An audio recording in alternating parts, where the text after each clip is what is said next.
눈보라가 치던 날이었습니다. 산속 나무꾼 노인이 갈대밭 속에서 무언가를 발견했습니다. 숨이 꺼져가는 아기였습니다. 노인은 아무 말 없이 자신의 가죽옷을 벗어 아이를 감쌌습니다. 그게 전부였습니다. 그냥 그렇게 데려왔습니다. 아이는 자랐습니다. 그런데 이 아이 뭔가 달랐습니다. 날씨를 읽었습니다. 사람을 읽었습니다. 한 번 본 숫자는 잊지 않았습니다. 아랫마을 사람들이 수군거리기 시작했습니다. 그리고 그 소문은 있어서는 안 될 곳까지 흘러들어갔습니다. 그 무렵 산에 한 여인이 나타났습니다. 떠돌이 필사인이라고 했습니다. 오래된 기록들을 들고 다니는 여인이었습니다. 여인은 아이의 품속에 있던 작은 나무 매듭 장식을 보자 손을 멈추었습니다. 그리고 오래 아무 말도 하지 않았습니다. 이 아이가 누구이기에 여인은 그토록 굳어버린 것일까요? 소문은 왜 위험한 곳까지 닿은 것일까요? 그리고 나무꾼 노인은 처음부터 이 아이가 예사롭지 않다는 것을 알고 있었던 걸까요? 지금부터 그 이야기를 시작하겠습니다. 잠시만요. 이야기를 듣기 전에 구독과 좋아요 한 번씩만 눌러주시면 이처럼 잊혀진 옛 이야기와 사람 냄새 나는 차연들을 앞으로도 계속 전해드릴 수 있습니다. 그리고 지금 어디에서 이야기를 듣고 계신지 댓글로 한 줄 남겨주시면 고맙겠습니다. 듣고 계신 분들께도 행복 많이 가득하시길 바랍니다. 그해 겨울은 유독 일찍 찾아왔습니다. 산 중턱에 자리 잡은 강칠수의 오두막에는 첫눈이 내리기도 전에 냉기가 깔렸습니다. 62의 나이에 산속에서 홀로 살아가는 그에게 겨울은 늘 긴 침묵의 계절이었습니다. 나무를 패고 불을 지피고 밥을 짓고 잠드는 일. 그것이 하루의 전부였습니다. 누가 찾아오지도 않았고 그가 누군가를 찾아가지도 않았습니다. 산이 그의 집이었고 고요함이 그의 말벗이었습니다. 외아들 광수를 잃은 것은 3년 전 여름의 일이었습니다. 장마가 끝나갈 무렵 산사태가 일어났습니다. 함께 나무를 하러 올랐던 아들이 흙더미 속으로 순식간에 사라지는 것을 칠수는 두 눈으로 보았습니다. 손을 뻗었지만 닿지 않았습니다. 소리를 질렀지만 돌아오는 것은 없었습니다. 그 이후로 칠수는 아랫마을에 내려가는 일을 거의 하지 않았습니다. 사람들의 위로가 오히려 짐이 되었기 때문입니다. 불쌍하다는 눈길도 안 됐다는 말 한마디도 그에게는 모두 광수의 빈자리를 다시 확인시키는 일이었습니다. 산이 더 편했습니다. 산은 아무것도 묻지 않았으니까요. 그날도 칠수는 이른 새벽부터 산을 올랐습니다. 나흘 전부터 불어오던 북풍이 그날따라 유독 거셌습니다. 하늘은 낮게 내려앉아 있었고 눈발이 눈앞을 가릴 만큼 세차게 몰아쳤습니다. 나무를 하기엔 좋지 않은 날씨였지만 장작이 떨어져 가고 있었습니다. 칠수는 개의치 않고 도끼를 들었습니다. 오래 산을 오른 사람의 발걸음은 폭설 속에서도 흔들리지 않습니다. 장작 몇 단을 등에 묻고 산을 내려오는 길이었습니다. 발밑으로 쌓인 눈이 발목을 넘어섰고 걸음마다 무게가 더해졌습니다. 갈대밭 옆을 막 지나쳤을 때였습니다. 소리가 들렸습니다. 처음에는 바람 소리인 줄 알았습니다. 눈보라 속에서는 온갖 소리가 뒤섞이기 마련이었으니까요. 그런데 멈추자 다시 들렸습니다. 짐승의 울음도 아니었고 바람의 울림도 아닌 소리. 아주 가늘고 힘없는 소리였습니다. 칠수는 발걸음을 되돌렸습니다. 갈대 더미를 헤치고 손을 밀어 넣자 낡은 보자기 하나가 손에 잡혔습니다. 보자기 안에서 그 소리가 나고 있었습니다. 아기였습니다. 얼굴이 새파랗게 질려 있었습니다. 눈꺼풀은 가늘게 떨리고 있었고 조그만 손발은 이미 차갑게 굳어 있었습니다. 숨은 붙어 있었지만 그 숨이 얼마나 더 버틸 수 있을지는 알 수 없는 상태였습니다. 칠수는 잠시 그 자리에 멈춰 섰습니다. 아이를 내려다보며 아무 말도 하지 않았습니다. 눈발은 계속 쏟아졌고 바람은 등을 밀어댔습니다. 지나가는 사람이 있었다면 아마 이렇게 생각했을 것입니다. 저 사내는 왜 저 자리에 굳어 서 있는 것인가 하고요. 칠수는 등에 묶은 장작 묶음을 바닥에 내려놓았습니다. 그리고 자신이 걸치고 있던 짐승 가죽옷을 벗었습니다. 한겨울 산속에서 그 옷 한 벌이 얼마나 중요한 것인지는 산에서 살아본 사람이라면 누구나 압니다. 그것은 단순한 옷이 아니라 목숨줄이나 다름없었습니다. 칠수는 그 옷으로 아이를 천천히 꼼꼼히 감쌌습니다. 팔이 꺾이지 않도록, 얼굴 위로 바람이 닿지 않도록, 마치 오래전에 해본 일처럼 익숙하게 손을 움직였습니다.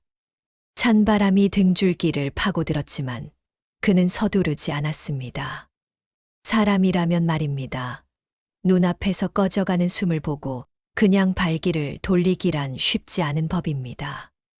아이를 품에 안고 칠수는 산을 내려왔습니다. 장작은 그 자리에 두었습니다. 언발을 이끌며 오두막으로 돌아와 아궁이에 불부터 지폈습니다. 아이를 두꺼운 이불 속에 뉘이고 손수 끓인 묽은 미음을 식혀 조금씩 입에 흘려 넣었습니다.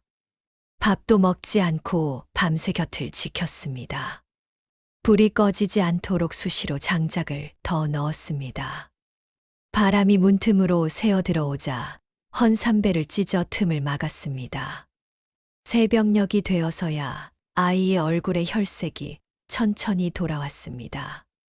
칠수는 그 얼굴을 한참 바라보았습니다.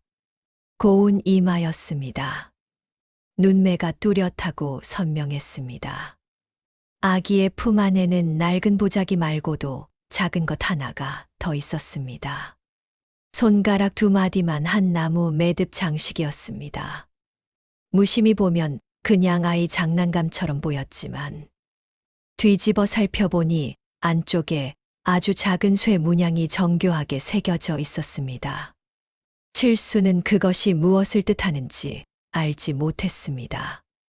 그냥 아이 것이려니 싶어 보자기에 다시 싸서 품 곁에 두었습니다. 날이 밝았습니다.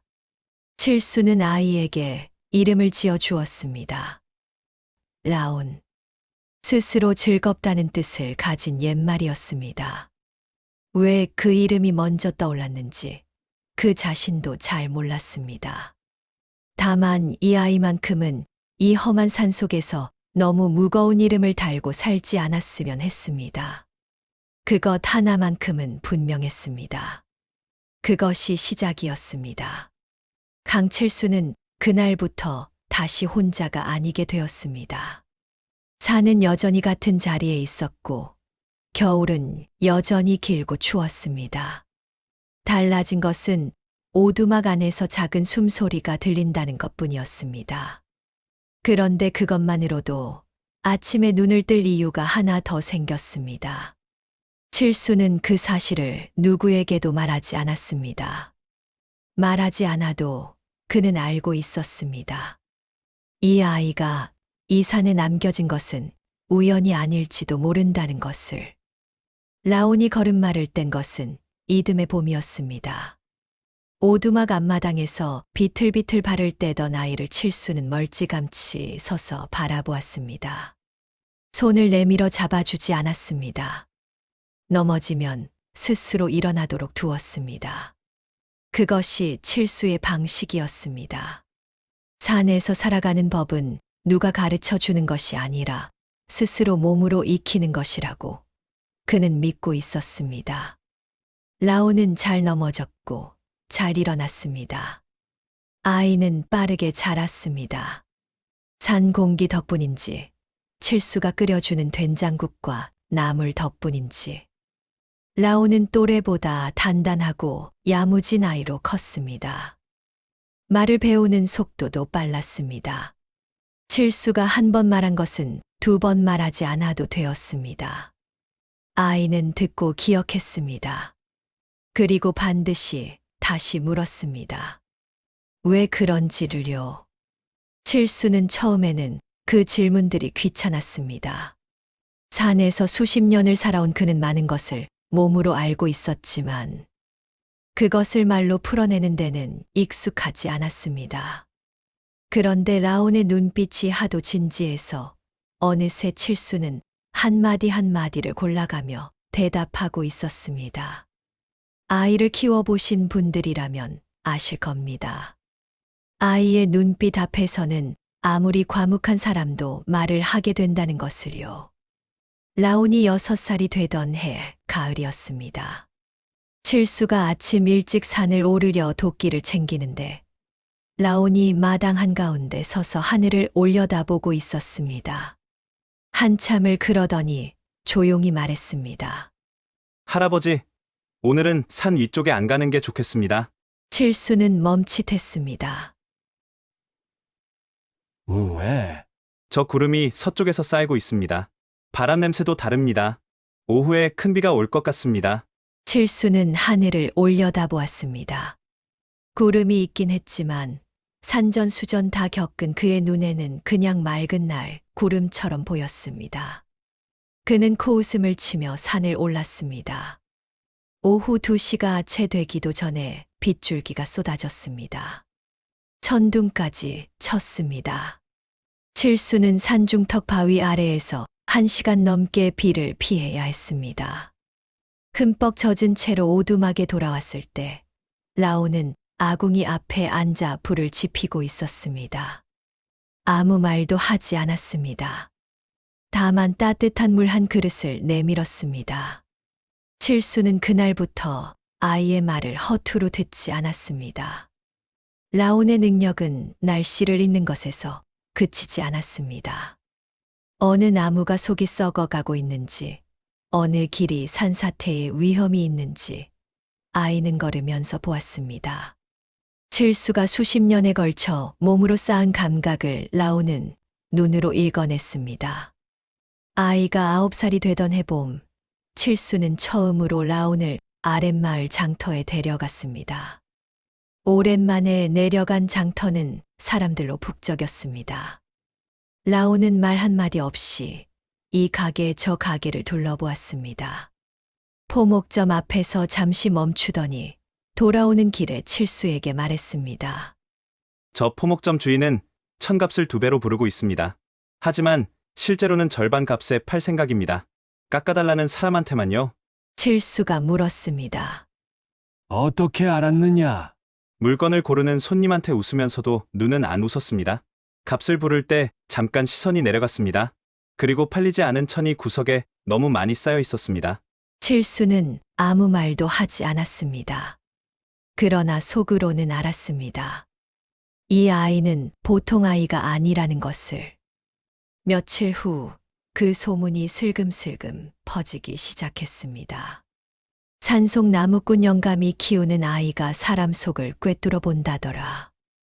날씨도 귀신같이 마친다더라 하는 이야기들이었습니다. 사람들이 오두막 근처를 기웃거리는 일도 생겼습니다.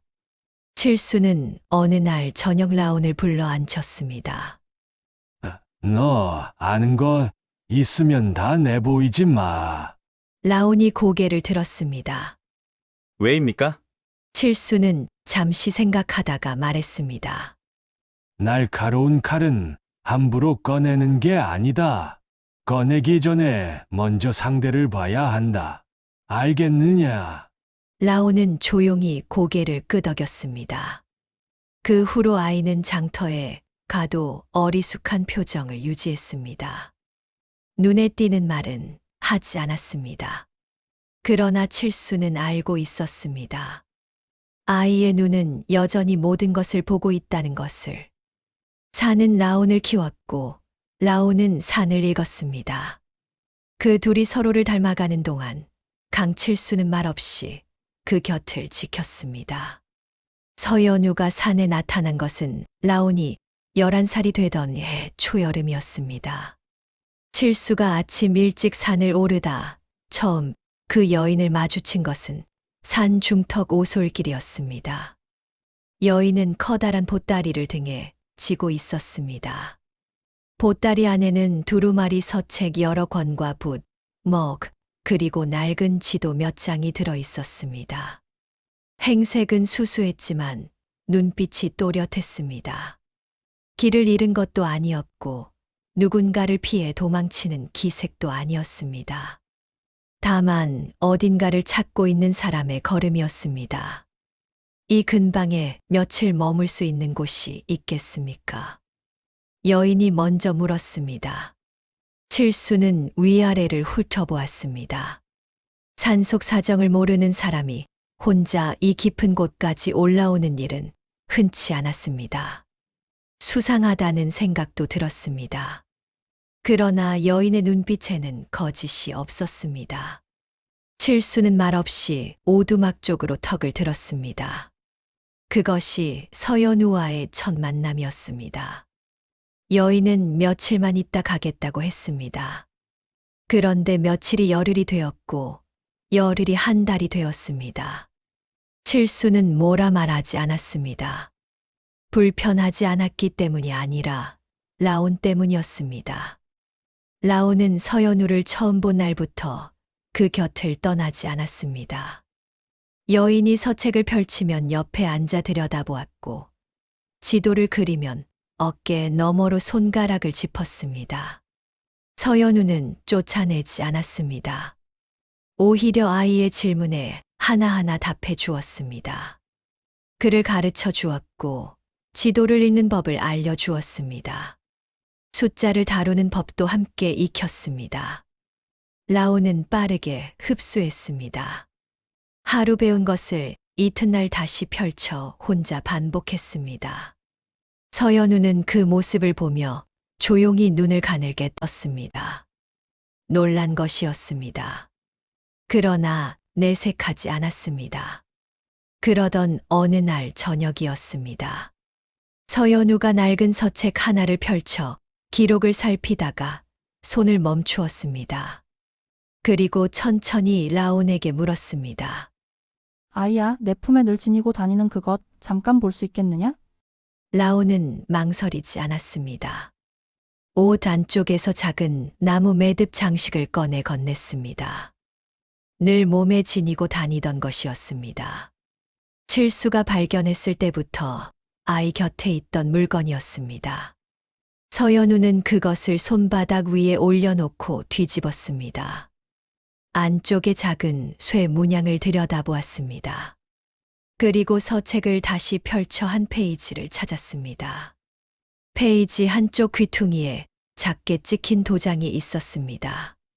서연우는 매듭패와 서책을 번갈아 보았습니다. 문양이 일치했습니다. 여인은 한동안 말이 없었습니다. 촛불이 조용히 흔들렸습니다. 라온은 그 표정을 읽으며 가만히 기다렸습니다.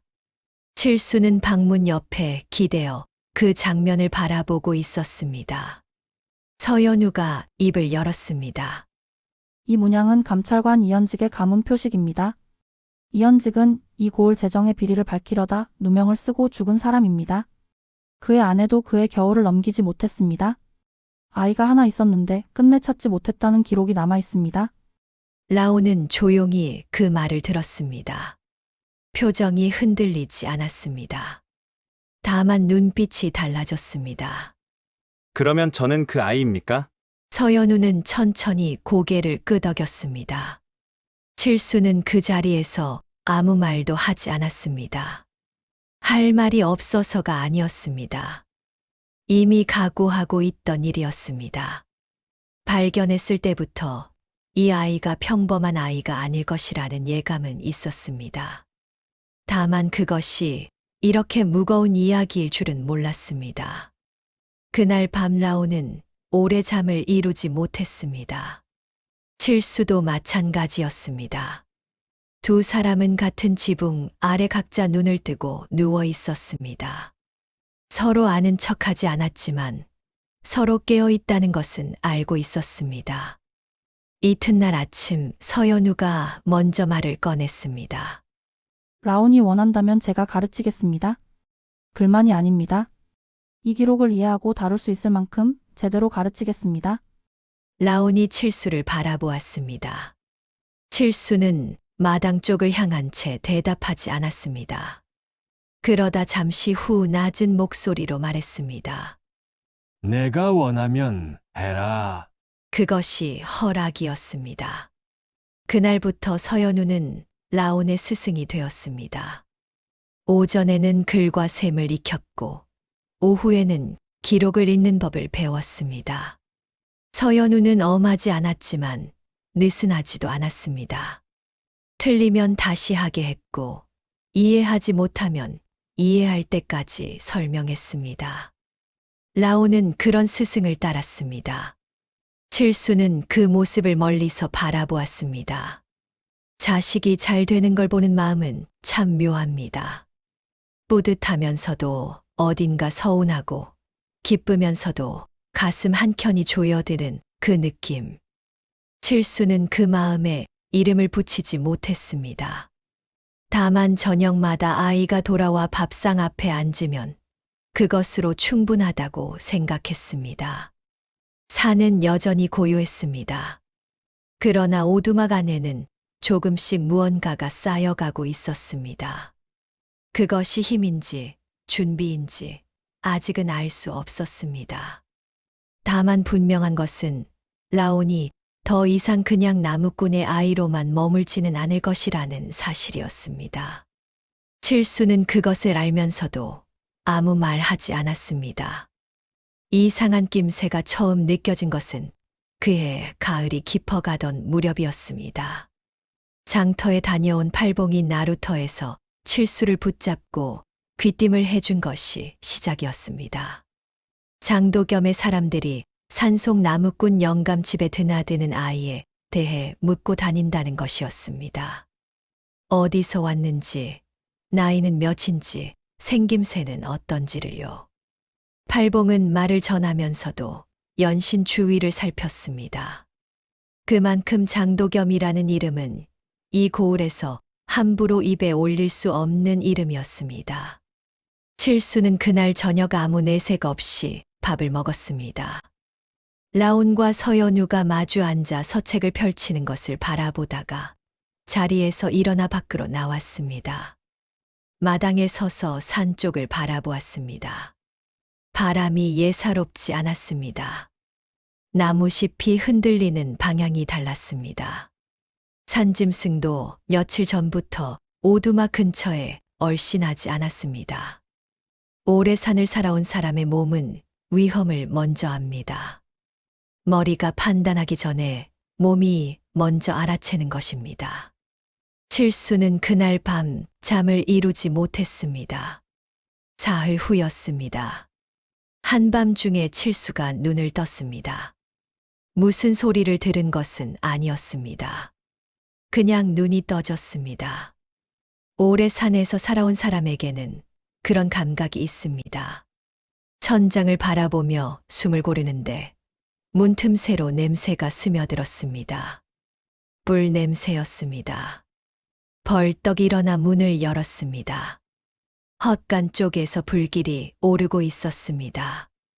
아직 오두막까지 번지지는 않았지만 바람이 불길을 오두막 쪽으로 밀어내고 있었습니다.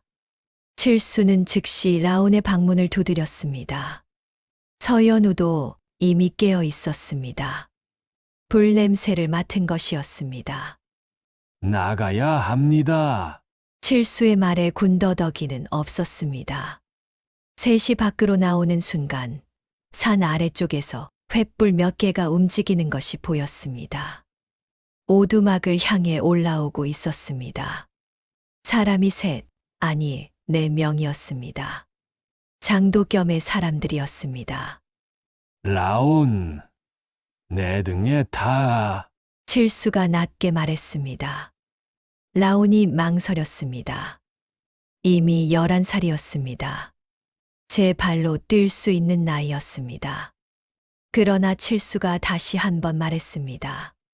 타라고 했다. 라온이 칠수의 등에 올랐습니다. 그 순간 발을 헛디뎌 발목이 꺾였습니다. 어둠 속에서 돌부리를 밟은 것이었습니다. 아이는 소리를 내지 않았습니다. 입술을 꽉 깨물었습니다. 칠수는 그것을 느꼈지만 멈추지 않았습니다. 등에 업어본 사람은 압니다. 업힌 사람의 무게가 어떻게 달라지는지를요. 두려울 때와 아플 때 그 무게는 분명히 다릅니다. 칠수는 산길을 내려갔습니다. 빠르지 않았지만 흔들리지 않았습니다. 수십 년을 오른 산길이었습니다. 눈을 감아도 걸을 수 있는 길이었습니다. 어둠 속에서도 바른 길을 알고 있었습니다.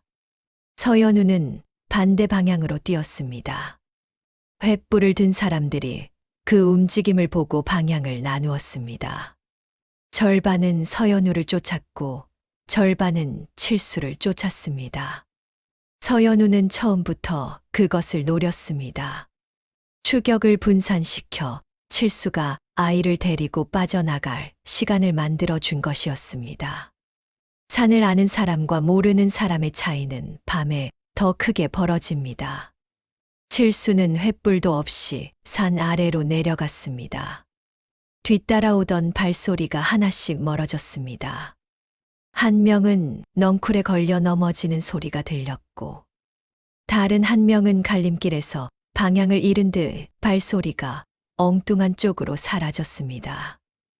나루터에 도착한 것은 새벽이 가까워진 시각이었습니다. 팔봉이 있었습니다. 자고 있어야 할 시간이었지만 팔봉은 나루터 귀퉁이에 앉아 기다리고 있었습니다. 칠수의 얼굴을 보자 아무 말 없이 일어나 배를 끌어당겼습니다. 말이 필요 없었습니다. 팔봉은 이 고을 사람이었고 장도겸이 무슨 짓을 저지르는지 오래전부터 알고 있었습니다. 칠수가 라온을 배 안에 내려놓았습니다. 아이의 발목이 부어 있었습니다. 칠수는 허리춤에서 1000조각을 꺼내 말없이 발목을 감았습니다. 라온은 그 손을 바라보았습니다. 떨리지 않는 손이었습니다. 이 모든 일을 겪고 있으면서도 칠수의 손은 조용하고 단단했습니다. 배가 강을 건너기 시작했습니다. 물 위로 새벽 안개가 낮게 깔렸습니다. 노 젓는 소리만 들렸습니다. 칠수는 강 건너편을 바라보았고 라온은 강 이쪽을 바라보았습니다. 불길은 이미 오두막 쪽까지 번진 것 같았습니다. 산 위쪽 하늘이 희미하게 붉었습니다. 라온이 낮은 목소리로 말했습니다. 할아버지, 집이 칠수는 강 건너를 바라보며 대답했습니다. 집은 다시 짓는다. 그 이상은 말하지 않았습니다. 배가 강 중간쯤 왔을 때 서연우가 나루터 쪽에 나타났습니다. 숨이 가빠 있었고 옷자락이 찢겨 있었습니다. 그러나 손에는 서책 보따리를 꼭 쥐고 있었습니다. 기록을 놓지 않은 것이었습니다. 팔봉이 배를 다시 저어 여인을 태웠습니다. 셋이 배 안에 나란히 앉았습니다. 아무도 말하지 않았습니다. 노 젓는 소리와 물소리만이 새벽 강 위를 채웠습니다. 칠수는 라온의 어깨에 조용히 손을 얹었습니다. 꽉 쥐지 않았습니다. 그냥 얹었습니다. 그것이 칠수가 할 수 있는 말이었습니다. 강을 다 건넜을 때 동쪽 하늘이 조금씩 밝아오고 있었습니다. 강을 건넌 후 사흘을 작은 주막 헛간에서 보냈습니다. 라온의 발목은 부기가 빠지지 않았습니다.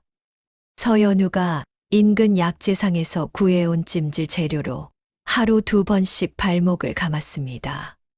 칠수는 그 사이 밖을 오가며 길을 살폈습니다. 장도겸의 사람들이 강을 건너왔는지 소문이 퍼지고 있는지를 확인했습니다. 아직은 조용했습니다. 그러나 조용함이 늘 안전을 뜻하지는 않는다는 것을 칠수는 알고 있었습니다. 이틀째 되는 날 밤이었습니다.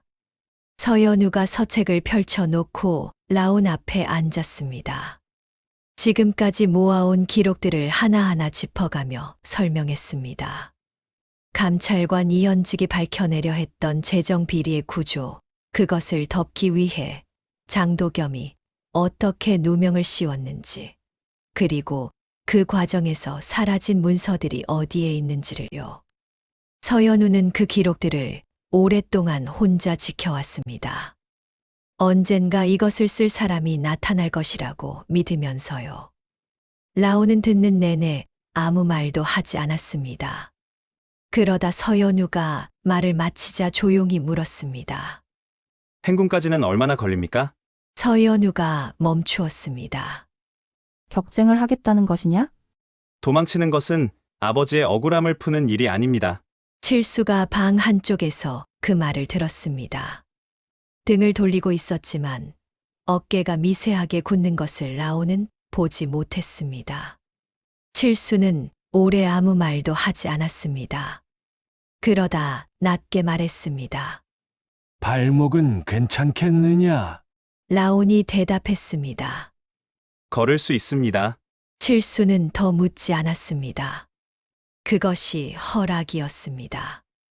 행군까지는 꼬박 하루 반이 걸렸습니다. 칠수가 앞장섰고 라온이 그 뒤를 따랐습니다. 서연우는 서책 보따리를 단단히 등에 묶고 걸었습니다. 발목이 아직 온전하지 않은 라온은 절뚝이면서도 속도를 늦추지 않았습니다.